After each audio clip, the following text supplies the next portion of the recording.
Hello everyone, welcome to my channel. My name is Rashi Goel and in this video we are going to solve 4 power x is equals to 12 and we have to find the value of x. So let's start with the today's video solution. So I am taking log on both sides.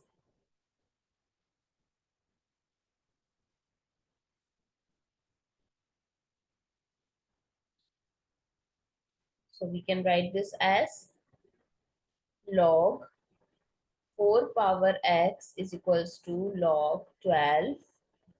So x log 4 is equals to log 12. X is equals to log 12 by log 4. Now x is equals to log 12. We can write it as 4 times 3 by log 4. X is equals to log 4 plus log 3 according to log rule. Log a times b, we can write it as log a plus log b by log 4.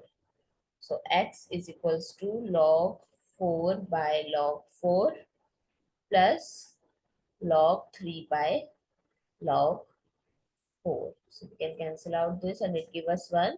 So x is equals to 1 plus log 3 by log 4. So this is the value of x. I hope it's clear and you find it useful. So please give us a thumbs up and do subscribe to my channel. Stay tuned.